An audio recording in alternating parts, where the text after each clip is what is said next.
Students, my self Jitendra Kumar. मेरा नाम जितेंद्र कुमार है और मैं आज आप लोगों को जो है एक विशेष टॉपिक पढ़ाने आया हूं जिसका नाम है नर्वस सिस्टम। और आप लोगों को आज जो है जो टॉपिक पढ़ना है वो नर्वस सिस्टम पढ़ना है, नर्वस सिस्टम। और हम लोग शुरू करेंगे उसके पहले आप लोगों से मेरा निवेदन है कि आप लोग हमारे चैनल को ज़्यादा से ज़्यादा जो है सब्सक्राइब कर लें और चैनल को सब्सक्राइब कर लें। ज़्यादा से ज़्यादा जो है वीडियो को देखें, पूरा वीडियो देखें। हम आज बायोलॉजी के अंतर्गत आप लोगों को बायोलॉजी के अंतर्गत एक टॉपिक पढ़ाएंगे जिसका नाम है नर्वस सिस्टम। टॉपिक का नाम जो है वो है नर्वस सिस्टम। नर्वस सिस्टम आज हम शुरू करेंगे टॉपिक नर्वस सिस्टम। तो नर्वस सिस्टम शुरू करें उसके पहले आप सभी से मैं निवेदन करूंगा कि ये video 9th, 10th, 11th, 12th, NEET, PGT, TGT, LT grade, GIC प्रवक्ता, इन सभी महत्वपूर्ण परीक्षाओं के लिए आवश्यक है। इसलिए इस वीडियो को पूरा देखें और वीडियो अच्छा लगे तो लाइक करें, कमेंट करें और चैनल को जरूर पहली बार आए हैं तो सब्सक्राइब कर लें। इंस्पायर एक्सीलेंस इंस्टीट्यूट के नाम से हमारा जो चैनल है उसको सब्सक्राइब कर लें। हमारे चैनल के पेज को भी फेसबुक और इंस्टाग्राम पे फॉलो कर सकते हैं, लाइक कर सकते हैं। तो चलिए शुरू करते हैं। आज शुरू करते हैं। सबसे पहले हम बात करते हैं नर्वस सिस्टम। देखिए, अब क्या है कि अगर इसमें कहीं कहीं पे हम आपको बोर्ड पर भी ले जाएंगे, वाइट बोर्ड पर, तो उसकी आप चिंता मत कीजिएगा, क्योंकि वाइट बोर्ड पर जब आप जाएंगे तो अमूमन सी बात है कि वो फ्लोटिंग बॉल जो है वो थोड़े समय के लिए गायब हो जाएगी। और तो हम बात कर लेते हैं नर्वस सिस्टम की। किसकी बात करें? नर्वस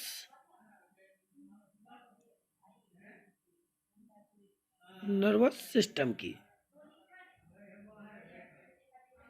नर्वस सिस्टम की हम बात कर रहे हैं तो नर्वस सिस्टम क्या है? नर्वस सिस्टम की उत्पत्ति कहाँ से हुई? तो ये एक्टोडर्मल होता है। ओरिजिन इसकी जो है वो एक्टोडर्मल ओरिजिन है।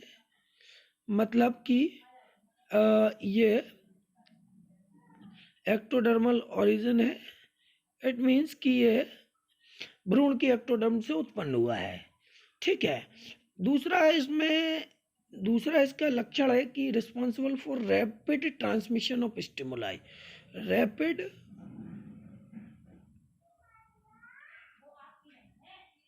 ट्रांसमिशन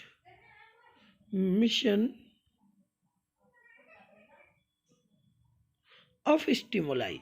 ये स्टिमुलाई का रैपिड ट्रांसमिशन करता है, रैपिड ट्रांसमिशन के लिए रिस्पॉन्सिबल होता है। एक बात और दूसरी बात ये है कि ये बहुत महत्वपूर्ण चीज़ है। चूँकि ये टॉपिक बहुत महत्वपूर्ण है तो इस पर चर्चा भी महत्वपूर्ण होनी चाहिए। उसके लिए मैं जो है अपना क्या बोलते हैं ये डिजिटल पेन निकाल रहा था। नर्वस सिस्टम जो है एक्टोडर्मल ओरिजिन होती है। पहली बात तो इसकी ectodermal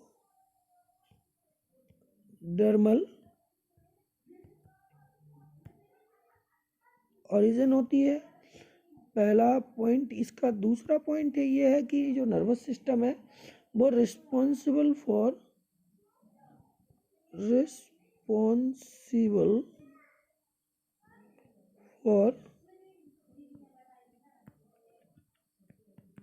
rapid transmission of stimuli.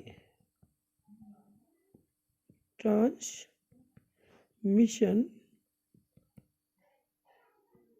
Of stimuli. इसका दूसरा है कि ये रिस्पॉन्स करता है स्टिमुलाई के प्रति बहुत तेजी के साथ। And their responses by electrochemical signals. और रिस्पॉन्स क्या किसके द्वारा करता है? रिस्पॉन्स करता है by electrochemical response bye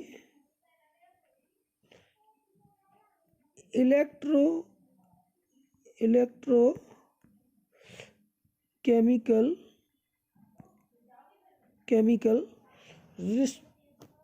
signals.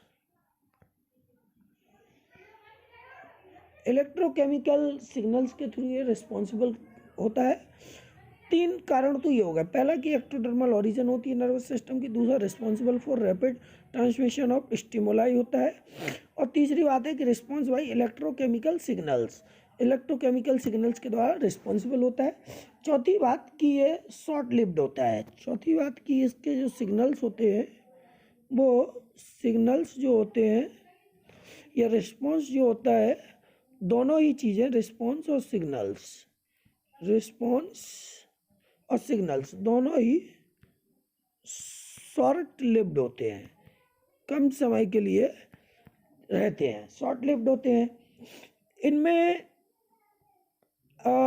Next बात है जो नर्वस सिस्टम की, वो ये है कि इनमें एग्जिस्टिबिलिटी और कंडक्टिविटी का एग्जिस्टिबिलिटी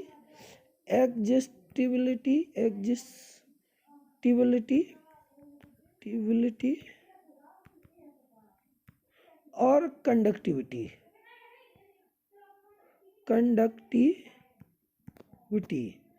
ये दोनों गुण होते हैं, दोनों फीचर्स होते हैं।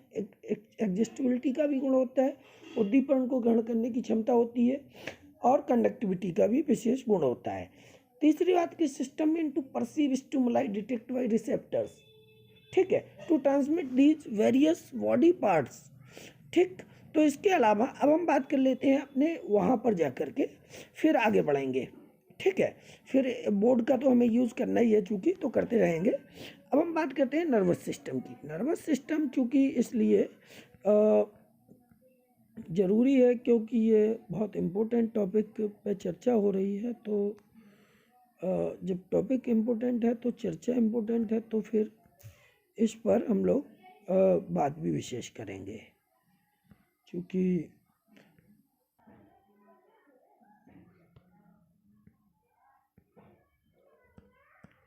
तो हम आगे बढ़ें तो हम बात करते हैं नर्वस सिस्टम की। न्यूरल कंट्रोल कोऑर्डिनेशन की हम सबसे पहले बात करते हैं, neural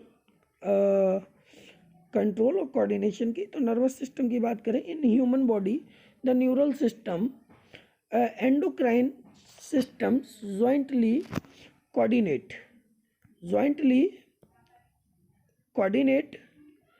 and integrate all activities of organs so that they function in synchronized fashion।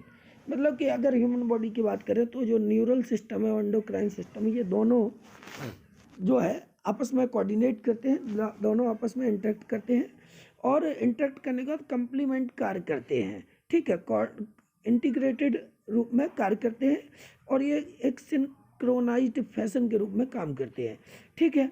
अगर हम आगे देखेंगे तो आगे हम देखते हैं कि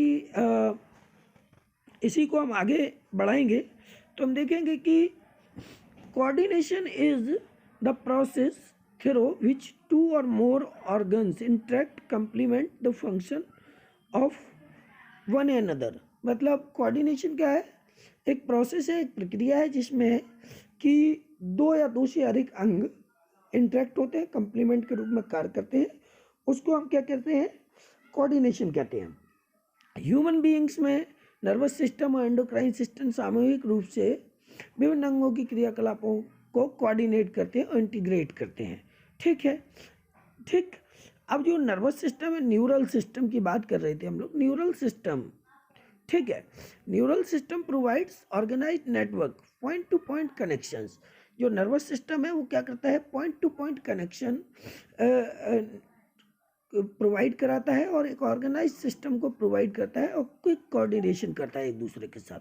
the endocrine system provides chemical integration through hormones, और जबकि जो एंडोक्राइन सिस्टम है वो हार्मोन्स के थ्रू क्या करता है, इंटीग्रेशन, केमिकल इंटीग्रेशन प्रोवाइड कराता है, जबकि नर्वस सिस्टम क्या है, वो क्विक कोऑर्डिनेशन देता है, ठीक है, पॉइंट टू पॉइंट कोऑर्डिनेशन देता है। Nervous system and endocrine system are called integrative system of body. इन दोनों को हम इंटीग्रेटिव सिस्टम ऑफ बॉडी भी कह सकते हैं, ठीक है, इंटीग्रेटिव सिस्टम ऑफ बॉडी भी कहते हैं, ठीक, इंटीग्रेटिव सिस्टम ऑफ बॉडी भी कहते हैं। जहाँ पर जो नर्वस एंडोक्राइन सिस्टम है, एंडोक्राइन सिस्टम की बात कर रहे थे हम लोग, तो एंडोक्राइन सिस्टम जो है वो responsible for slow transmission by specific chemicals. ये स्लो ट्रांसमिशन के लिए रिस्पॉन्सिबल होता है, स्लो ट्रांसमिशन के लिए रिस्पॉन्सिबल होता है, स्लो ट्रांसमिशन के लिए रिस्पॉन्सिबल होता है। ठीक है, ये इससे स्लो ट्रांसमिशन होता है, स्लो ट्रांसमिशन के लिए रिस्पॉन्सिबल होता है। आगे हम बात करते थे nervous system carries information in the form of impulses to different parts of body. जो नर्वस सिस्टम होता है वो इंफॉर्मेशन को कैरी करता है, ले जाता है इम्पल्सेस के माध्यम से, और डिफरेंट पार्ट्स में बॉडी के high speed service are offered by this system. Nervous system के द्वारा जो स्पीड होती है नर्वस सिस्टम की बहुत तेज़ होती है, हाई स्पीड, बहुत तेज़ी के साथ टारगेट जो ऑर्गन्स है उसको इंफॉर्मेशन प्रोवाइड कराता है। अब हम बात करें दीज हार्मोन्स आर, अब थोड़ा हम वहाँ चलते हैं, उसके बाद हम बात कर लेंगे फिर आगे। ठीक है, क्योंकि थोड़ा और नर्वस सिस्टम की बात करें फिर अपन आगे की बात करते हैं। न्यूरल सिस्टम की बात करें तो the neural system of all animals is composed of highly specialized cells. जो नर्वस सिस्टम है वो सभी जीवों में अगर हम देखें तो हाईली स्पेशल सेल्स का बना होता है, जिनको हम न्यूरॉन्स कहते हैं, और ये डिटेक्ट करती हैं, रिसीव करती हैं और ट्रांसमिट करती हैं डिफरेंट काइंड्स ऑफ स्टिमुलाई को। मतलब विभिन्न प्रकार के संवेदनाओं को क्या करती हैं, डिटेक्ट करती हैं, रिसीव करती हैं, रिसीव मतलब प्राप्त करती हैं, पहचानती हैं, प्राप्त करती हैं और ट्रांसमिट करती हैं और आगे भेजती हैं। ठीक है, विभिन्न प्रकार की संवेदनाओं को न्यूरॉन सेल्स क्या करती हैं, डिटेक्ट करती हैं, रिसीव करती हैं और ट्रांसमिशन। तो न्यूरॉन सेल्स का जो मोस्टली फंक्शंस होता है वो किसी भी स्टिमुलाई को डिटेक्ट करना, रिसीव करना और ट्रांसमिट करना। ठीक है, the neural organization is very simple in lower invertebrates. जो लोअर इन्वर्टिब्रेट्स एनिमल्स होते हैं उनमें न्यूरल सिस्टम बहुत ज़्यादा सिंपल होता है। जैसे कि हाइड्रा में अगर देखें तो ये सिर्फ न्यूरॉन्स का एक नेटवर्क होता है, उसका बना होता है। हाइड्रा में, in hydra it is composed of a network of neurons. ये न्यूरॉन्स के एक नेटवर्क का बना होता है हाइड्रा में। न्यूरल सिस्टम की बात करें is better organized in insect. अगर हम कीटों की बात करें तो कीटों में नर्वस सिस्टम जो है बहुत अच्छे से ऑर्गेनाइज्ड होता है, अच्छे से व्यवस्थित होता है, जहाँ पर एक ब्रेन भी पाया जाता है, इनमें एक ब्रेन होता है और कई सारे गैंग्लियास पाए जाते हैं और न्यूरल टिश्यूज भी पाए जाते हैं। इंसेक्ट का जो नर्वस सिस्टम होता है या न्यूरल सिस्टम होता है वो 3 चीज़ का बना होता है। इंसेक्ट का न्यूरल सिस्टम 3 चीज़ का बना होता है। नंबर 1 आपका ब्रेन होता है, उसमें एक तो ब्रेन होता है, ठीक है, और दूसरा एक गैंग्लिया होती है, गैंग्लिया होती है, ठीक, और तीसरा न्यूरल टिश्यू होते हैं। ठीक है, इन सारी चीज़ों का इंसेक्ट के अंदर। वर्टिब्रेट्स का जो नर्वस सिस्टम होता है वो वेरी वेल डेवलप होता है, बहुत ज़्यादा विकसित होता है। ठीक है, नर्वस सिस्टम का रोल क्या होता है, ठीक है, इस पर बात करेंगे। फिर उसके बाद हम नर्वस सिस्टम के जो है कितने पार्ट्स होते हैं, क्या क्या होता है, उस पर बात करेंगे। तो हम लोग बहुत अच्छे से धीरे धीरे आगे बढ़ेंगे। नर्वस सिस्टम के जो पार्ट्स हैं उनकी अभी हम चर्चा कर लेते हैं फ़िलहाल में। तो चर्चा करते वक्त हम लोगों को एक चीज़ का विशेष ध्यान रखना है कि चूँकि बोर्ड की बात कर रहे थे तो हम नर्वस सिस्टम के रोल की बात कर रहे थे कि नर्वस सिस्टम का रोल क्या है, नर्वस सिस्टम का किसी भी जीव के अंदर रोल क्या है। Nervous system play 3 important role. Number 1 पहला रोल है इसका सेंसरी फंक्शन करता है, सेंसरी फंक्शन करता है। दूसरा इसका रोल है कि ये इंटीग्रेटिव फंक्शन करता है।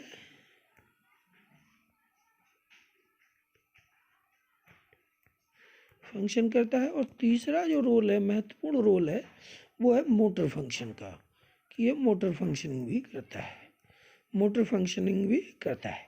सेंसरी फंक्शन का मतलब होता है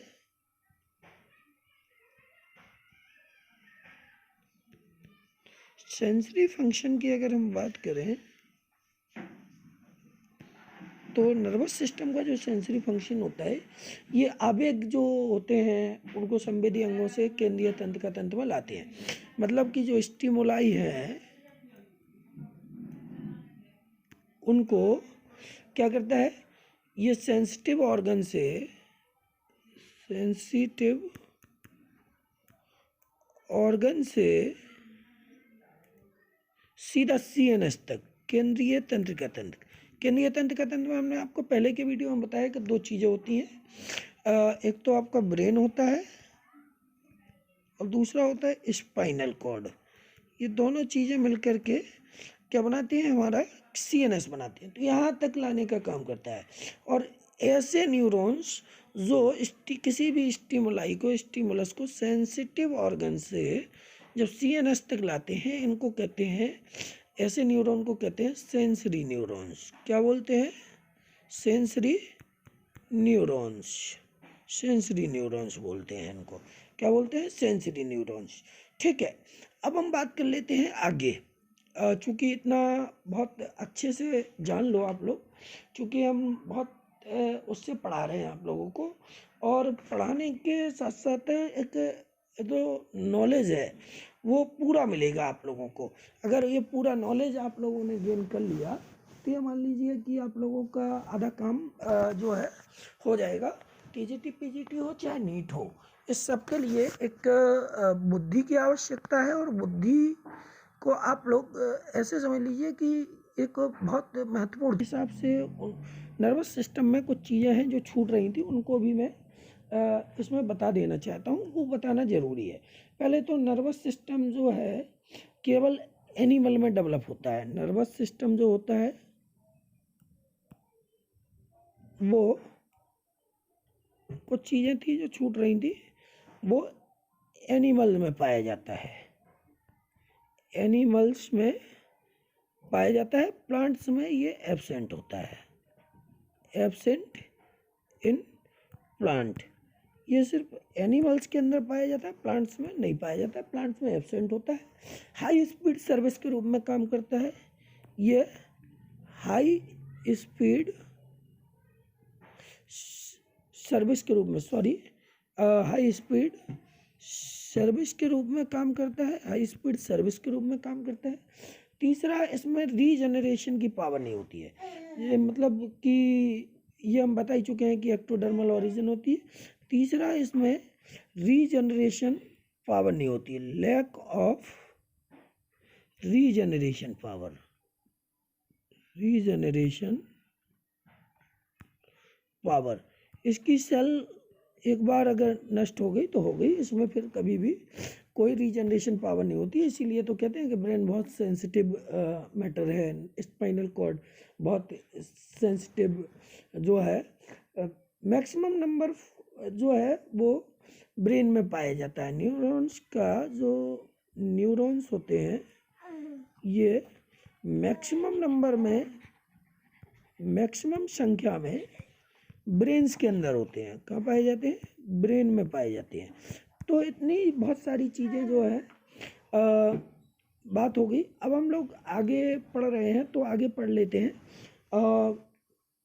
आगे हम लोग चूँकि पढ़ने का काम कर रहे थे तो थोड़ा इसको आगे, चूँकि न्यूरल सिस्टम की बात कर रहे हैं हम लोग, तो ह्यूमन न्यूरल सिस्टम की बात करते हैं।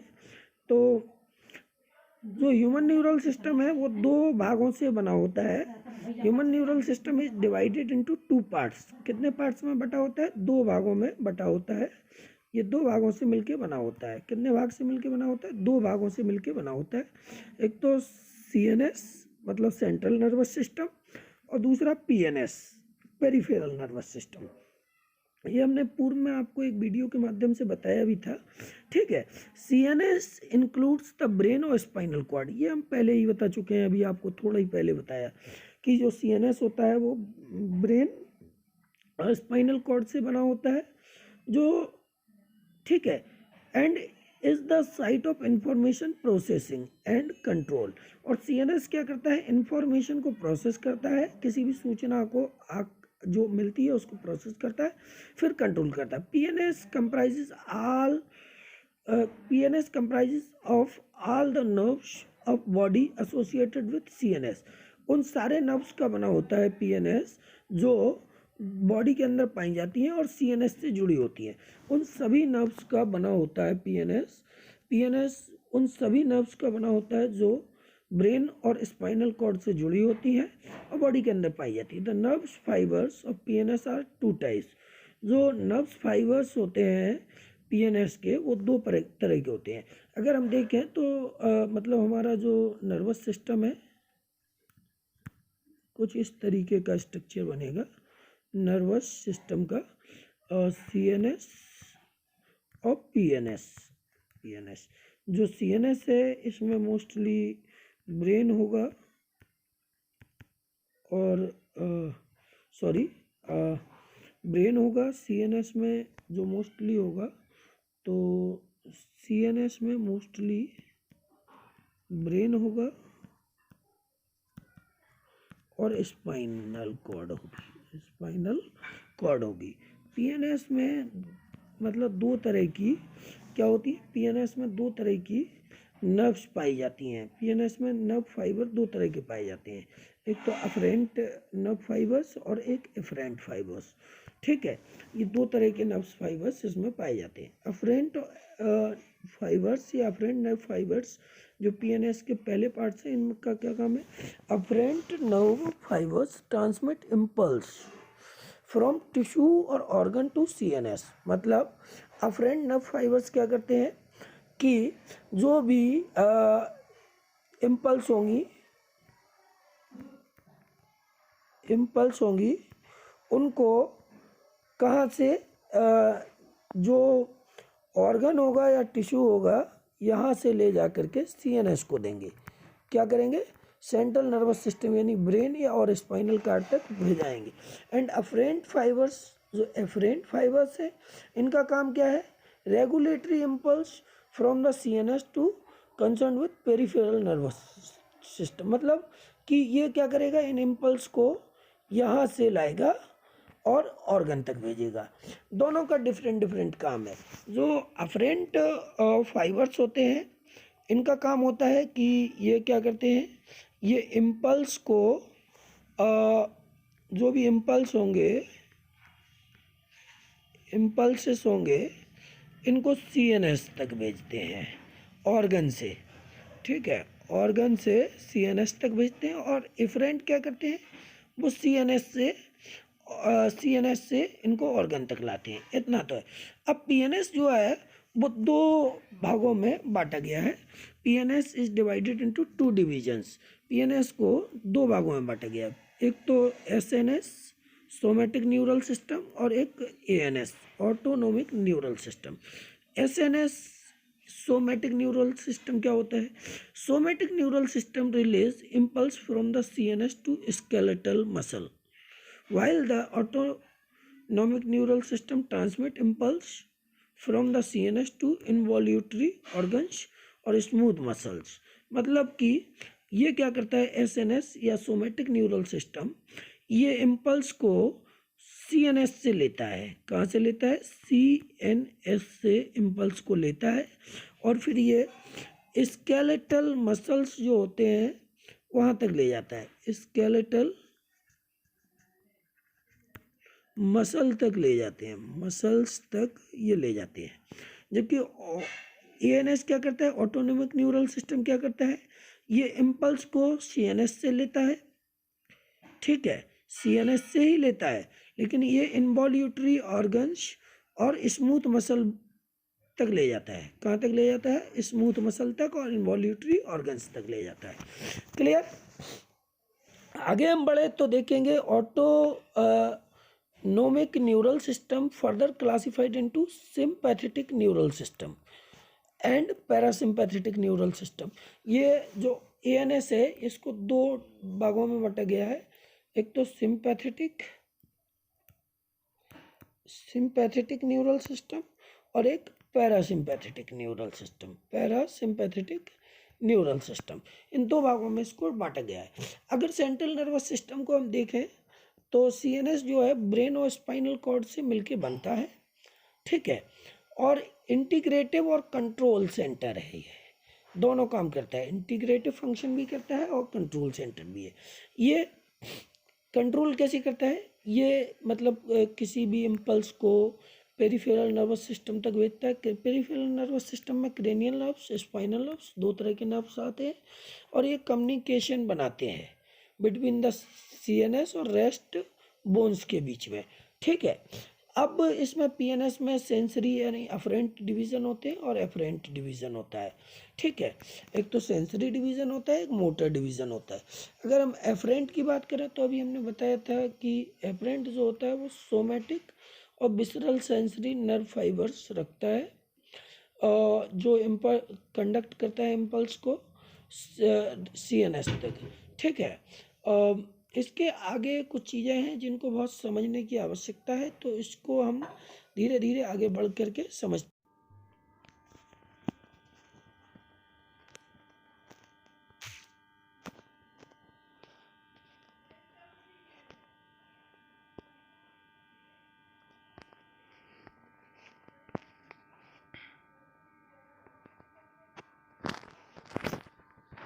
तो हम लोग साथियों बात कर रहे थे कि जो है बात कर रहे थे हम लोग धीरे धीरे बात कर रहे थे नर्वस टिश्यू की। Nervous tissue originated from the ectoderm, ये हम बता चुके थे, ठीक है। ये हम बता चुके थे कि nervous tissue originated from the ectoderm, ectodermal origin होती है ये, एक्टोडर्म से, भ्रूण के एक्टोडर्म से, एम्ब्रियो के एक्टोडर्म से ओरिजिनेट होते हैं। इनमें दो गुण होते हैं, एग्जिस्टिबिलिटी का और कंडक्टिविटी का। एग्जिस्टिबिलिटी का जो गुण होता है उसके अकॉर्डिंग इसमें जो एग्जिस्टिबिलिटी मतलब होता है कि दे रिसीव द स्टिमुलाई, इनमें स्टिमुलाई या किसी भी जो संवेदना को ग्रहण करने की क्षमता होती है, that is excitability. Conductivity means they transmit the message, ये किसी भी स्टिमुलाई को, किसी भी मैसेज को ट्रांसमिट कर दे तो वो कंडक्टिविटी कहलाता है, ठीक है। रिसीविंग द स्टिमुलाई, ये क्या है, एग्जिस्टिबिलिटी। और जो है अगर ये रिसीव कर रहे हैं किसी भी ठीक है, तो कंडक्टिविटी। अब न्यूरल टिश्यू की अगर हम बात करें तो न्यूरल टिश्यू दो तरह के होते हैं। नंबर एक जो है न्यूरॉन्स, ठीक है, और नंबर दो न्यूरोग्लिया। एग्जिस्टिबिलिटी हम बता चुके हैं, ठीक है। रिसीव द स्टिमुलाई पहले ही बता चुके हैं। और इसी तरीके से कंडक्टिविटी का मतलब होता है ट्रांसमिट द मैसेज, ठीक है, ट्रांसमिशन ऑफ मैसेज, ये कंडक्टिविटी। तो ये सारी चीज़ें हम बता चुके हैं। अब हम बात करें न्यूरल टिश्यू की। न्यूरल टिश्यू दो तरह के होते हैं। नंबर एक न्यूरॉन्स, मतलब नंबर दो न्यूरोग्लिया, जिनको न्यूरोग्लियल सेल भी बोलते हैं। न्यूरॉन्स और न्यूरोग्लियल सेल्स या न्यूरोग्लिया, ठीक है। न्यूरॉन्स में दो पार्ट्स होते हैं। न्यूरॉन्स हैव टू पार्ट्स, साइटोन मतलब सेल बॉडी, और दूसरा है न्यूराइट्स मतलब न्यूरॉन्स प्रोसेस ऑफ न्यूरॉन्स, ठीक है। न्यूराइट्स भी कहते हैं इसको, प्रोसेस ऑफ न्यूरॉन्स को न्यूराइट्स भी कहते हैं। और neurites are two types. Neurites जो होते हैं वो दो तरह के होते हैं। कितने तरह के होते हैं? दो तरह के, ठीक है। न्यूराइट्स दो तरह के होते हैं। चलिए हम आपको वहाँ ले चलते हैं, कुछ चीज़ें और बताने की है बोर्ड की तरफ। वाइट बोर्ड पे जब हम ले चलते हैं तो हम देखते हैं कि जो न्यूरॉन्स होते हैं, न्यूराइट्स होते हैं, उसके बारे में हम लोग अभी बता रहे थे। एक डायग्राम बना के बता देते हैं किसी भी एक न्यूरॉन का या न्यूरल सेल का, तो उससे एक रफली डायग्राम से अनुभव हो जाएगा कि मतलब ये किस तरीके से जो है इनमें पाए जाते हैं। क्या डेंड्राइट्स क्या होते हैं, एक्सोन क्या होता है, साइटोन या सेल बॉडी क्या होती है, सब इसमें हम अभी डायग्राम के थ्रू बना के बता दे रहे हैं। थोड़ा डायग्राम अच्छे से बन जाए, क्योंकि डायग्राम बनाने में ही थोड़ा दिक्कत है। बनाते हैं। इसको थोड़ा जल्दी साफ करने के बाद इसको मिटा के बनाना है तो बनाते हैं। और इस तरीके से, अरे ये ज़्यादा मोटा हो गया भाई, इसको साफ करके अभी बनाते हैं। अभी हम लोग बात करते हैं वाइट बोर्ड की तरफ जा कर के। हम लोग देखते हैं तो वाइट बोर्ड की तरफ जाके ये बना दिया हम लोगों ने। बनाते हैं न्यूरॉन्स को बनाते हैं तो चूँकि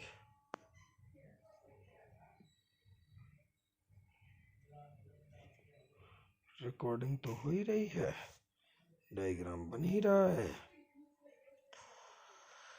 तो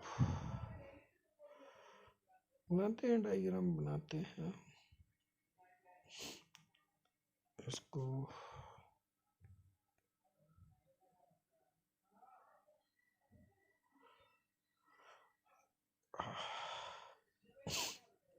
ये कुछ डायग्राम बनाते हैं, बन रहा है इस तरीके से।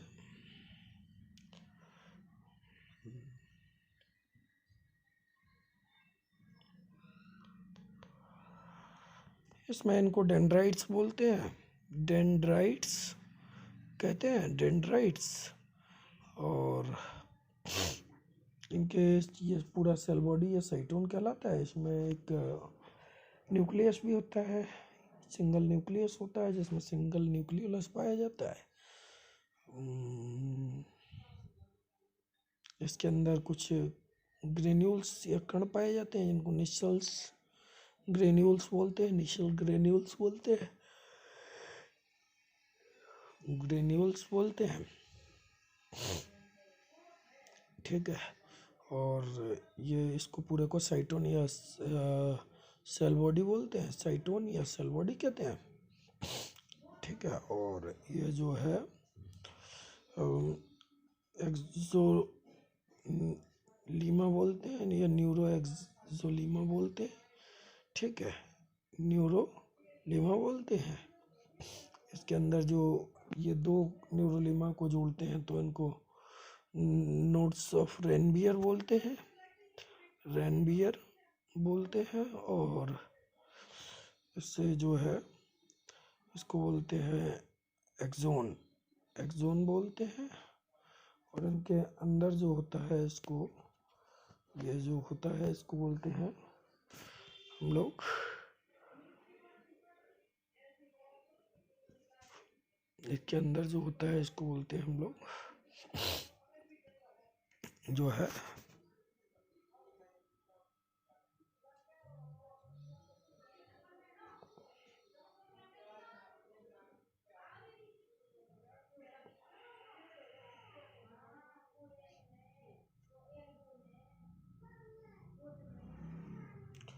तो इनको हम पढ़ रहे थे। अब जो न्यूराइड्स होते हैं वो दो तरह के होते हैं, मूनली या प्रोसेस ऑफ न्यूरॉन्स होते हैं वो दो तरह के होते हैं।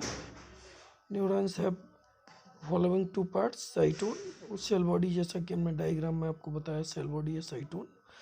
और प्रोसेस ऑफ न्यूरॉन्स या न्यूराइड्स, ये दो तरह के होते हैं जिनमें डेंड्रोन ये हाईली ब्रांच्ड होते हैं, ऊपर के हिस्से में पाए जाते हैं, और नीचे जो एक्सोन होते हैं वो लॉन्गेस्ट सेल होती हैं, ठीक है। इसको जहाँ पर एक्सोन साइटोन या सेल बॉडी से जुड़ता है उसको एक्सोन हिक लॉक बोलते हैं, एक्सोन हिक लॉक बोलते हैं। एक्सोन जो होता है, एक्सोन लॉन्गेस्ट सेल होती है। न्यूरॉन्स या नर्व सेल की बात करें तो it is functional and structural unit of nervous system. ये क्या होती है, किसी भी नर्वस सिस्टम की फंक्शनल और structural unit, functional and structural unit of any nervous system, ठीक है, दैट इज कॉल्ड न्यूरॉन्स या nerve cell. It generates and transmit nerve impulse. ये क्या करती है, नर्व इम्पल्स को जनरेट करती है और फिर उसको ट्रांसमिट करती है। और ये बॉडी की सबसे लंबी सेल होती है। लॉन्ग न्यूरॉन या nerve cell longest cell of the body होती है। अगर हम एक स्ट्रक्चर की बात करें न्यूरॉन के, तो इसमें साइटोन या सेल बॉडी पाई जाती है एक, और सेल प्रोसेस होते हैं। सेल प्रोसेस में डेंड्रॉन और एक्सॉन होते हैं, जिनको कंबाइंडली न्यूराइट्स बोलते हैं। कंबाइंडली न्यूराइट्स बोलते हैं। सेल बॉडी या साइटोन या पेरिकैरियोन या सोमा, ये सब एक ही नाम है। सेल बॉडी को ही साइटोन कहते हैं, इसको ही सोमा कहते हैं, उसको ही पेरिकॉन कहते हैं, पेरिकैरियोन कहते हैं। ठीक है। इसमें यूनिन्यूक्लिएटेड साइटोप्लाज्म होता है, मतलब कि इनके साइटोप्लाज्म में एक न्यूक्लियस होता है, सिंगल न्यूक्लियस होता है। एक्सेप्ट सेंट्रियोल, मतलब सेंट्रियोल को छोड़ करके सारे सेल ऑर्गन यूनिन्यूक्लिएट। अभी हमने डायग्राम बनाया था, उसमें बताया था कि साइटोन के अंदर एक सिंगल न्यूक्लियस होता है, ये बताया था हमने, सिंगल न्यूक्लियस होता है। ठीक है। तो सिंगल न्यूक्लियस इसके अंदर होता है, और सेंट्रियोल को छोड़ करके, सेंट्रियोल को छोड़ करके सभी सेल ऑर्गन इनके साइटोन के या सेल बॉडी के साइटोप्लाज्म में पाए जाते हैं, साइटोप्लाज्म में पाए जाते हैं। इसको न्यूरोप्लाज्म बोलते हैं, इसमें पाए जाते हैं। ठीक है। Centriole absent in nerve cell, centriole जो है नर्व सेल के अंदर अनुपस्थित होता है, इसलिए नर्व सेल के अंदर कोई भी डिवीजन कैपेबिलिटी या डिवीजन पावर नहीं होती है, कोई भी डिवीजन कैपेबिलिटी या डिवीजन पावर नहीं होती है। इसलिए सेल में जो नर्व सेल होती है, न्यूरॉन सेल होती है, उसके अंदर कोई भी डिवीजन कैपेबिलिटी नहीं होती है, due to the absence of centriole, centriole की अनुपस्थिति के कारण।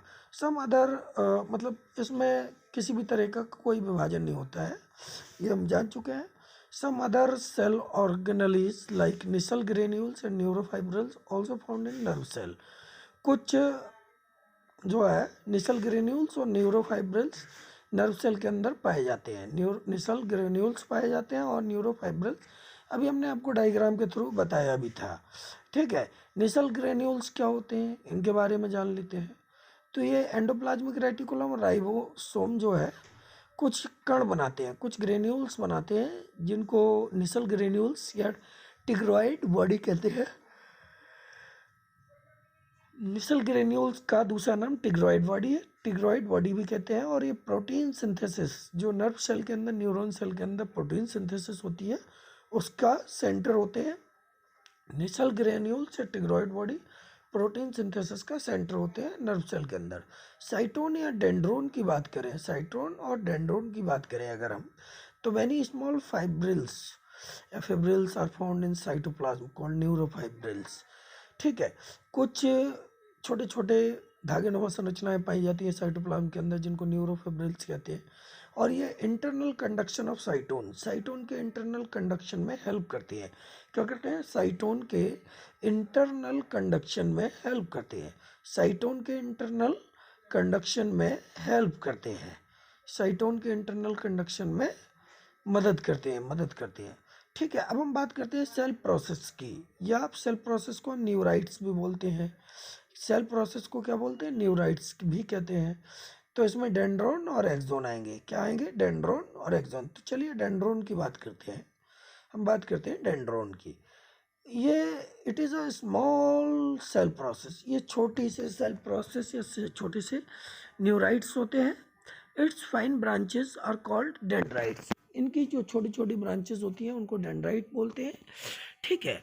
और इन पर कुछ रिसेप्टर्स पाए जाते हैं। डेंड्राइट्स पर some receptors are found on dendrites, dendrites पर कुछ रिसेप्टर्स पाए जाते हैं। सो ये क्या कर सकते हैं, उन रिसेप्टर्स की मदद से स्टिमुलाई या किसी भी जो है संवेदना को रिसीव करते हैं और प्रोड्यूस करते हैं सेंट्रीपिटल कंडक्शन, यानी कि ये सेल बॉडी के तरफ जो है कंडक्शन को प्रोड्यूस करते हैं, सेंट्रीपिटल कंडक्शन को प्रोड्यूस करते हैं, सेंट्रीपिटल कंडक्शन को प्रोड्यूस करते हैं। डेंड्रोन क्या करते हैं, सेंट्रीपिटल कंडक्शन को प्रोड्यूस करते हैं। ठीक है। आगे बढ़ते हैं, अब बात करते हैं एक्सोन की। एक्सोन जो है वो क्या होते हैं, लॉन्ग प्रोसेस होते हैं, लॉन्ग प्रोसेस। ठीक है। और इनको नर्व फाइबर भी कह सकते हैं। ये लॉन्गेस्ट सेल प्रोसेस होते हैं, मतलब सबसे लंबे न्यूराइट्स होते हैं, साइटोन के सबसे लंबे न्यूराइट्स होते हैं। ये यूनिफॉर्म डायमीटर इनका पाया जाता है, इनमें यूनिफॉर्म डायमीटर पाया जाता है। और ये एक्सोन इज कवर्ड बाई एक्सोलीमा, ये एक स्ट्रक्चर से ढके रहते हैं जिसको एक्सोलीमा कहते हैं, अभी हमने बताया भी था। Part of cyton where axon arise called axon hillock, जहाँ से एक्सोन निकलते हैं उसको क्या बोलते हैं, एक्सोन हिकलॉक। अभी हमने बताया था आप लोगों को, इस वाले एरिया को एक्सोन हिकलॉक बोलते हैं, एक्सोन हिकलॉक, जहाँ पर साइटोन से एक्सोन निकलते हैं। डायग्राम बना के बताते हैं, आपको समझ में आ जाएगा। जैसे ये कोई साइटोन है, मान लीजिए साइटोन है, ये कोई साइटोन है, यहाँ से ये जो एक्सोन निकल रहा है तो इसको बोलते हैं एक्सोन हिकलॉक। क्या कहते हैं इसको, एक्सोन हिकलॉक, हिकलॉक, इसको एक्सोन हिकलॉक कहते हैं। क्या कहते हैं, एक्सोन हिकलॉक।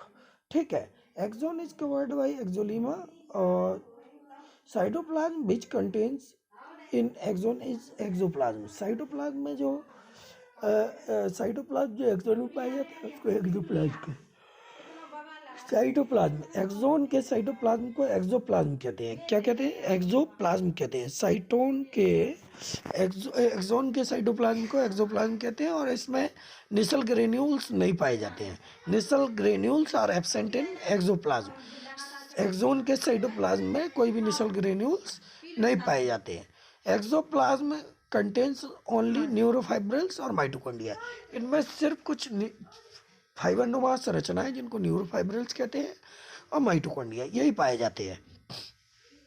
ठीक है, एक्सोन जो हिकलॉक एरिया होता है, एक्सोन हिकलॉक एरिया जो साइटोन से निकलता है जहाँ से एक्सोन, वो ट्रिगर जोन होता है, क्योंकि यहाँ पर ट्रिगर्ड, जहाँ पर एक्शन पोटेंशियल ट्रिगर्ड होता है, यहाँ पर एक्शन पोटेंशियल ट्रिगर्ड होता है, यहाँ पर एक्शन पोटेंशियल ट्रिगर्ड होता है। क्या होता है, एक्शन पोटेंशियल ट्रिगर्ड होता है। ठीक है, तो ये वह जगह है जहाँ पर एक्शन पोटेंशियल ट्रिगर्ड होता है। रुक जाओ, terminal end of axon is telodendria. जो एक्सोन का टर्मिनल एंड होता है, लास्ट का एंड होता है, जहाँ पर ये खत्म होते हैं, उस एंड को कहते हैं टीलोडेंड्रिया। और बटन शेप जो स्ट्रक्चर होता है उसको सिनेप्टिक नोब कहते हैं। जहाँ पर मतलब कोई भी एक्सोन का बटन शेप स्ट्रक्चर होता है उसको कहते हैं सिनेप्टिक नोब। सिनेप्टिक नोब के अंदर सिनेप्टिक वेसिकल्स पाए जाते हैं जिनमें कुछ केमिकल्स भरे होते हैं। उन केमिकल्स को न्यूरोट्रांसमीटर्स कहते हैं। सिनेप्टिक नोब के अंदर सिनेप्टिक वेसिकल्स पाए जाते हैं जिनके अंदर कुछ केमिकल्स भरे होते हैं। उन केमिकल्स को न्यूरोट्रांसमीटर कहते हैं। क्या कहते हैं, न्यूरोट्रांसमीटर कहते हैं। उन केमिकल्स को न्यूरोट्रांसमीटर्स कहते हैं। उन केमिकल्स को न्यूरोट्रांसमीटर कहते हैं। The axons transmit nerve impulse away from the cell body. इसीलिए जो एक्सोन्स होते हैं वो नर्व इम्पल्स को सेल बॉडी से दूर क्या करते हैं, ले जाकर ट्रांसमिट करते हैं टू अ सिनेप और न्यूरो मस्कुलर जंक्शन। वो या तो एक सिनेप पे मतलब ट्रांसमिट करते हैं या न्यूरो मस्कुलर जंक्शन पर।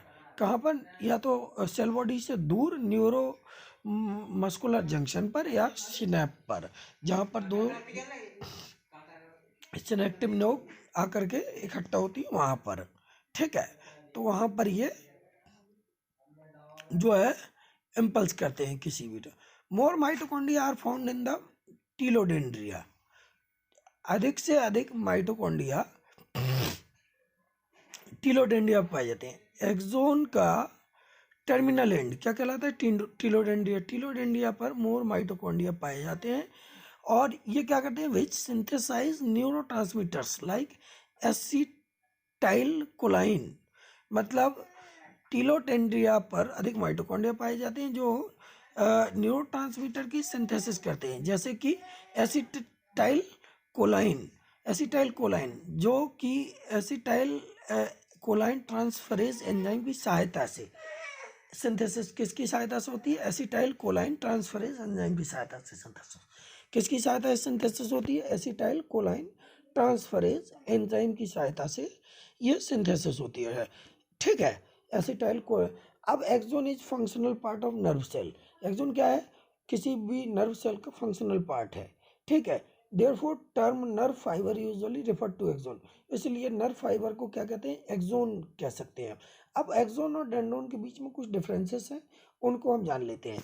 तो एक्सोन और डेंड्रोन के बीच में सम डिफरेंसेस हैं, उनको जान लेते हैं। पहला तो एक्सोन की बात करें तो ये हमेशा सिंगल होती है, किसी भी न्यूरॉन या नर्व सेल के अंदर एक्सोन सिंगल होती है, जबकि डेंड्रोन एक्सोन तो हमेशा सिंगल होती है, जबकि डेंड्रोन एक या एक से अधिक हो सकती है। नर्व सेल के अंदर एक्सोन सिंगल पाया जाता है, डेंड्रोन एक या एक से अधिक हो सकते हैं। किसी भी नर्व सेल के अंदर एक्सोन सिंगल होता है, जबकि ये डेंड्रोन एक से। अब हम बात करते हैं निसल ग्रेन्यूल्स की। तो एक्सोन के अंदर निसल ग्रेन्यूल्स नहीं होते हैं, जबकि डेंड्रोन के अंदर निसल ग्रेन्यूल्स पाए जाते हैं। एक्सोन के अंदर निसल ग्रेन्यूल्स नहीं होते हैं। अब एक्सोन लंबा होता है, एक्सोन लंबा होता है, it is long, and डेंड्रोन is short, ये छोटा होता है, डेंड्रोन छोटा होता है। ठीक है। Nerve impulse travels away from the cell body. Axon में नर्व इम्पल्स क्या करती हैं, सेल बॉडी से दूर इम्पल्स भागती है, सेल बॉडी से दूर जाती हैं। ठीक है, ये सेंट्रीफ्यूगल होती है। ठीक है, सेल बॉडी से away from the cell body, nerve impulse travels away from the cell body, मतलब इनमें सेंट्रीफ्यूगल कंडक्शन होता है। एक्सोन के अंदर सेंट्रीफ्यूगल कंडक्शन होता है, जबकि डेंड्रोन के अंदर nerve impulse travels toward the cell body की तरफ जाती है। यहाँ पर सेंट्रीपिटल कंडक्शन होता है, यहाँ पर सेंट्रीपिटल कंडक्शन होता है। क्या होता है, सेंट्रीपिटल कंडक्शन होता है। पहला तो एक्सोन सिंगल होती है, डेंड्रोन एक या एक से अधिक होती है। इसमें एक्सोन में निसल ग्रेन्यूल्स नहीं पाए जाते हैं, डेंड्रोन में निसल ग्रेन्यूल्स पाए जाते हैं। एक्सोन लंबी होती है। अब चलते हैं हम लोग कुछ और चीज़ों की तरफ। तो वाइट बोर्ड की तरफ चलते हैं। वाइट बोर्ड पे हम लोग बहुत सारी चीज़ों का अध्ययन कर लेते हैं, और भी जो टाइप्स हैं न्यूरॉन्स के, न्यूरॉन टाइप की बात कर लेते हैं हम लोग। किसकी बात करते हैं, न्यूरॉन्स के टाइप्स की। न्यूरॉन्स के टाइप्स की बात करते हैं, तो न्यूरॉन्स के टाइप की अगर हम बात कर रहे हैं तो on the basis of function, function के आधार पर, on the basis of function, function के आधार पर, फंक्शन के आधार पर, कार्य के आधार पर तीन तरह के न्यूरॉन्स होते हैं। नंबर एक, सेंसरी न्यूरॉन्स। नंबर एक, sensory neurons, sensory neurons. Number दो, मोटर न्यूरॉन्स। नंबर दो, motor neurons, motor neuron. Number तीन, मिक्स्ड न्यूरॉन्स। नंबर तीन, मिक्स्ड न्यूरॉन्स, मिक्स्ड न्यूरॉन्स। अब what are the sensory neurons, sensory neurons होते क्या हैं। ठीक है, सेंसरी न्यूरॉन्स वे न्यूरॉन्स होते हैं, चलिए कलर चेंज कर लेते हैं पहले। सेंसरी न्यूरॉन्स वे न्यूरॉन्स होते हैं जो सीएनएस से किसी भी स्टिमुलाई को, किसी भी इंफॉर्मेशन को सीएनएस से किसी भी बॉडी ऑर्गन से सीएनएस की तरफ ले जाते हैं। कहाँ ले जाते हैं, किसी भी इंफॉर्मेशन को या स्टिमुलाई को बॉडी ऑर्गन से सीएनएस की तरफ ले जाते हैं, सीएनएस पर ले जाते हैं, सीएनएस पर ले जाते हैं। जैसे कि इंफॉर्मेशन को वे न्यूरॉन्स सेंसरी न्यूरॉन्स कहलाते हैं, जो न्यूरॉन्स किसी भी इंफॉर्मेशन को, स्टिमुलाई को बॉडी ऑर्गन से सीएनएस पर ले जाते हैं, सीएनएस में ले जाते हैं। जैसे कि एग्जांपल के तौर पर हम लोग देखें तो बहुत अच्छा एग्जांपल क्या हो सकता है, दूसरे वाले हैं मोटर न्यूरॉन्स, दूसरे वाले हैं मोटर न्यूरॉन्स। मोटर न्यूरॉन्स क्या होते हैं, वे न्यूरॉन्स जो किसी भी इंफॉर्मेशन को सीएनएस से इफेक्टर ऑर्गन या टारगेट ऑर्गन तक ले जाते हैं, इफेक्टर ऑर्गन तक या टारगेट ऑर्गन तक ले जाते हैं किसी भी इंफॉर्मेशन को। वे न्यूरॉन्स जो किसी भी इंफॉर्मेशन को सीएनएस से इफेक्टर ऑर्गन्स तक ले जाते हैं, they are called motor neurons, they are called motor neurons. तीसरे न्यूरॉन्स होते हैं mixed neurons, mixed neurons, mixed neurons, mixed neurons. वे न्यूरॉन्स जिनमें सेंसरी न्यूरॉन्स और मोटर न्यूरॉन्स दोनों के कैरेक्टर्स पाए जाते हैं, जिनमें सेंसरी न्यूरॉन्स और मोटर न्यूरॉन्स दोनों के कैरेक्टर पाए जाते हैं, जिनमें सेंसरी न्यूरॉन्स और मोटर न्यूरॉन्स, दोनों के करेक्टर पाए जाते हैं, दोनों के करेक्टर पाए जाते हैं, दोनों के करेक्टर्स पाए जाते हैं। अब हम आगे बात करते हैं on the basis of structure, structure के आधार पर, on the basis of structure, neurons के types, on the basis of structure, structure के आधार पर न्यूरॉन्स के types, on the basis of structure, संरचना के आधार पर, संरचना या स्ट्रक्चर के आधार पर न्यूरॉन्स के types. Number 1, apolar neurons, apolar neurons, apolar neurons, apolar neurons, apolar neurons, apolar neurons, apolar neurons. Number 1, apolar neurons, number 1, apolar neurons, apolar neurons. Number 2, unipolar neurons, unipolar neurons, unipolar neurons. Number 3, bipolar neurons, bipolar neurons, bipolar neurons. Number 4, multipolar neurons, multipolar neurons. Number 4, multipolar neurons. ये 4 तरह के neurons होते हैं। ये polar neurons क्या होते हैं? On the basis of structure 4 तरह के न्यूरॉन्स, ये polar neurons, unipolar neurons, bipolar. अब ये पोलर न्यूरॉन्स क्या होते हैं? प्रिमिटिव न्यूरॉन्स होते हैं ये, प्रिमिटिव न्यूरॉन्स जैसे कि नाइडेरिया में पाए जाते हैं, प्रिमिटिव न्यूरॉन्स होते हैं जो नाइडेरिया में पाए जाते हैं, प्रिमिटिव न्यूरॉन्स होते हैं जो किसमें पाए जाते हैं? नाइडेरिया या सिलेंट्रेटा संघ के जंतुओं में पाए जाते हैं, नाइडेरियंस में पाए जाते हैं प्रिमिटिव। यूनिपोलर न्यूरॉन्स क्या होते हैं? तो इसको अभी साफ कर देते हैं, पहले साफ कर दे, फिर उसके बाद अपन यूनिपोलर न्यूरॉन्स की बात करें, यूनिपोलर न्यूरॉन्स की बात करें, ये बिग यूनिपोलर न्यूरॉन्स की बात करें हम लोग बात कर लेते हैं यूनिपोलर न्यूरॉन्स। यूनिपोलर न्यूरॉन्स वे न्यूरॉन्स होते हैं जिनमें एक साइटोन एक एक्सोन के साथ अटैच होता है, single cyton attach with axon, single cyton attached with axon, that is called unipolar जो है न्यूरॉन्स, जैसे कि एम्ब्रियो में पाया जाता है। एग्जाम्पल के तौर पर अगर हम देखें तो एम्ब्रियो में इस तरह का जो है न्यूरॉन्स पाए जाते हैं। अब हम बात करें बाइपोलर न्यूरॉन्स की, बाइपोलर न्यूरॉन्स की बात करते हैं तो bipolar neurons retina, bipolar neurons की अगर हम बात करें तो बाइपोलर जो न्यूरॉन्स है, तीसरे न्यूरॉन्स, वो आँख के retina, retina of eye, retina of eye, आँख के retina, internal ears, internal ears, internal ears, retina, इसके अलावा internal ears, internal ears, internal ears, internal ears, internal ears, और ऑल फैक्ट्री ऑर्गन्स, जितने भी ऑल फैक्ट्री ऑर्गन्स हैं, संवेदी ग्रहण संवेदी जो अंग होते हैं उनमें पाए जाते हैं।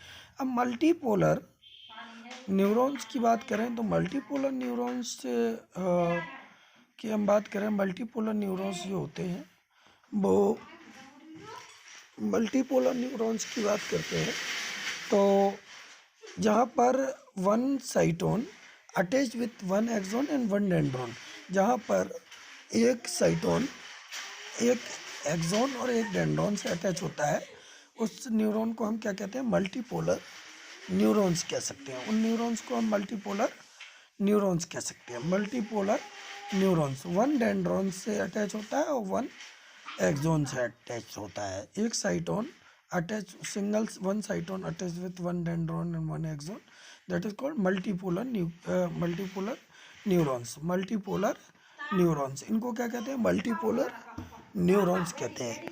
इनको हम मल्टीपोलर न्यूरॉन्स कहते हैं, मल्टीपोलर न्यूरॉन्स कहते हैं। ठीक है, इनको हम क्या कहते हैं? मल्टीपोलर न्यूरॉन्स कहते हैं।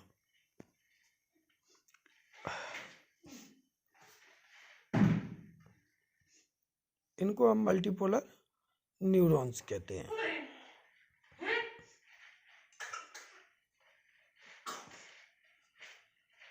ये बाइपोलर न्यूरॉन्स का हम एक स्ट्रक्चर ड्रॉ कर रहे हैं, तो इसको आप लोग देख लीजिएगा थोड़ा सा।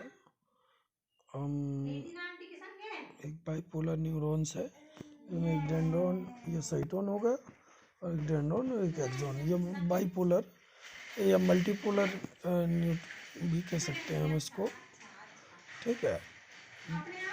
और इसको एक्सॉन, तो ये मल्टीपोलर या बाइपोलर एक जो है न्यूरॉन्स है, इसको आप लोग चेक कर सकते हैं।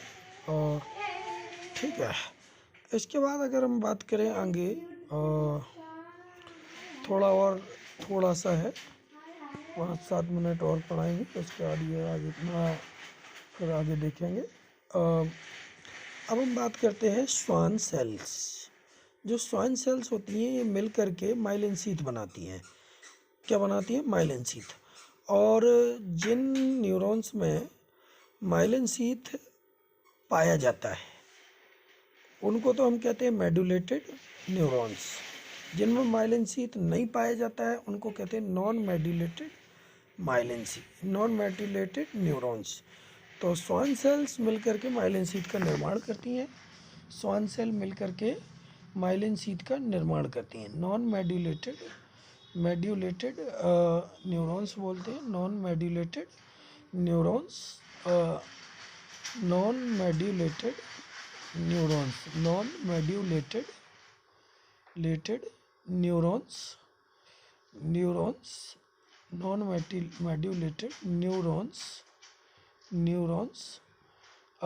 जिनमें माइलिन शीथ नहीं होता है। माइलिन शीथ एब्सेंट होता है। जिनमें माइलिन शीथ लैक होता है, लैक ऑफ माइलिन शीथ जिनमें होता है उनको नॉन मेडुलेटेड न्यूरॉन बोलते हैं। जिनमें माइलिन शीथ पाया जाता है उनको मेडुलेटेड न्यूरॉन बोलते हैं। जिनमें मतलब मेडुलेटेड न्यूरॉन्स के अंदर माइलिन शीथ पाया जाता है। माइलिन शीथ श्वान सेल से मिलकर बना होता है। थोड़ा आगे चलते हैं तो हम देखते हैं कि और भी चीज़ें हैं कुछ जिन पे हम लोगों को चर्चा करना है, तो चर्चा करते हैं और सभी चीज़ों पर चर्चा करते हैं। देखते हैं कि आज इतना ही रहने दीजिए, बाकी जो है देखते हैं और चीज़ों को पढ़ने की कोशिश करते हैं। तो थोड़ा हम साइटोन की चर्चा कर लेते हैं। साइटोन या सूमा की चर्चा कर लेते हैं। इसको पेरी कैरियन भी बोलते हैं, सेल बॉडी भी बोलते हैं। तो इसकी भी थोड़ी और चर्चा कर लेते हैं, उसके बाद इसको ख़त्म कर देंगे चैप्टर को, फिर आगे पढ़ेंगे वीडियो, ठीक है। तो साइटोन के अंदर साइटोप्लाज्म जो होता है इसको हम न्यूरोप्लाज्म कहते हैं। क्या कहते हैं? न्यूरोप्लाज्म, ठीक है। न्यूरोप्लाज्म में single nucleus with single nucleolus पाया जाता है। Single nucleus with single nucleolus, single nucleus with single nucleolus, single nucleus with single nucleolus, single nucleus पाया जाता है जिसमें सिंगल न्यूक्लियोलस भी होता है, सिंगल न्यूक्लियोलस भी होता है, ठीक है। कुछ कण पाए जाते हैं जिनको निसल कण या निसल ग्रेन्यूल्स बोलते हैं। निसल कण या निसल ग्रेन्यूल्स बोलते हैं, ठीक है। और न्यूरोफाइब्रिल्स भी पाए जाते हैं। कुछ न्यूरोफाइब्रिल्स पाए जाते हैं, ठीक। और कुछ निसल ग्रेन्यूल्स। न्यूरोफाइब्रिल्स का काम होता है कंडक्शन। ये क्या करते हैं? कंडक्शन यानी स्टिमुलस को ट्रांसमिट करते हैं, इम्पल्स को ट्रांसमिट करते हैं, कंडक्शन का काम करते हैं न्यूरोफाइब्रिल्स। इसके अलावा इनमें निशल ग्रेन्यूल्स पाए जाते हैं। और एक पुरकिंजे जो है एक चीज़ और पाई जाती है इनमें, पुरकिंजे बॉडी। तो उसकी चूँकि हम लोग बात कर रहे थे तो थोड़ा देख लेते हैं। पुरकिंजे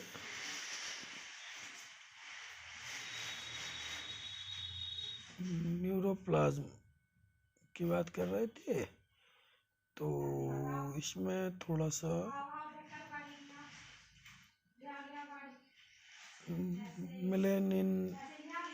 मेलानोफोर्स पाए जाते हैं जिनमें मेलानिन पिगमेंट होता है न्यूरोप्लाज्म के अंदर कुछ पिगमेंट भी पाए जाते हैं, जिन कुछ ऐसे मेलानोफोर्स पाए जाते हैं जिनमें मेलानिन पिगमेंट होता है।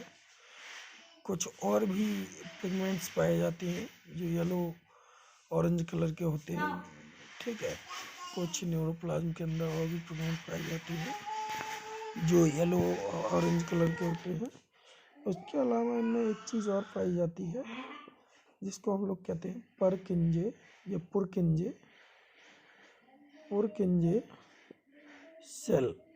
जो पुरकिंजे सेल्स होती हैं ये कुछ जो न्यूरॉन्स होती हैं उनके साइटोप्लाज्म में पाई जाती हैं, जैसे कि ब्रेन के सेरेबेलम के जो न्यूरॉन्स होते हैं या नर्व सेल होते हैं उनमें पुरकिंजे सेल्स पाई जाती हैं, ठीक है। इतना आज बहुत है। आप लोगों से निवेदन है कि इसको ज़्यादा से ज़्यादा आप लोग जो है लाइक करें, चैनल को सब्सक्राइब करें और थैंक यू वेरी मच।